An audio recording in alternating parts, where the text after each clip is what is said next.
Lungsod ng Muntinlupa para sa unang distrito. Narito na para maglingkod sa inyo bilang konsehal ng ating lungsod, Doc Danny Carandang, ang doktor ng bayan para sa kalusugan, karunungan at kabuhayan. Doc Danny Carandang, ang doktor ng ating bayan para sa kalusugan, karunungan at kabuhayan. Ang ating konsehal, Doc Danny Carandang, sa unang distrito sa lungsod ng Muntinlupa.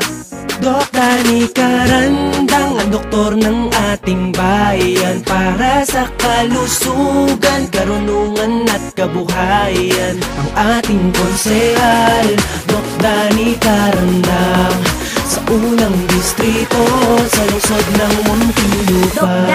Doc Danny Carandang, konsehal Danny Carandang, konsehal Danny Carandang, konsehal Danny Carandang, konsehal Doc Danny Carandang, Doc Danny Carandang, Doc Danny Carandang, konsehal. Kalusugan ng bayan mo, Doc Danny Carandang na tayo. Malusog na pagbabago, ipapakita niya ang tapat na serbisyo.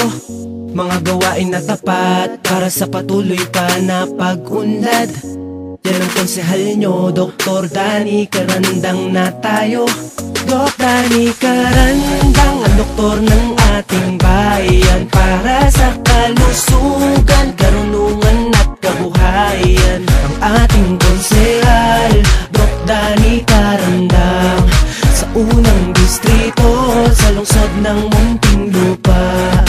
Doc Danny Carandang, ang doktor ng ating bayan para sa kalusugan, karunungan at kabuhayan. Ang ating konsehal, Doc Danny Carandang, sa unang distrito sa lungsod ng Muntinlupa. Doc Danny Carandang, konsehal Danny Carandang, konsehal Danny Carandang, konsehal Danny Carandang, konsehal Doc Danny Carandang, Doc Danny Carandang, Doc Danny Carandang, konsehal Doc Danny Carandang, konsehal Danny Carandang, konsehal Danny Carandang, konsehal Danny Carandang, konsehal Doc Danny Carandang, Doc Danny Carandang, Doc Danny Kalusugan ng Carandang. bayan mo, Doc Danny Carandang na tayo. Malusog na pagbabago, ipapakita niya ang tapat na serbisyo. Mga gawain na tapat para sa patuloy pa na pag-unlad. Yan ang konsehal nyo, Dr. Danny Carandang na tayo. Doc Danny Carandang, ang doktor ng ating bayan para sa kalusugan, karunungan at kabuhayan. Ng ating konsehal, Dr. Danny Carandang, sa unang distrito sa lungsod ng Muntinlupa.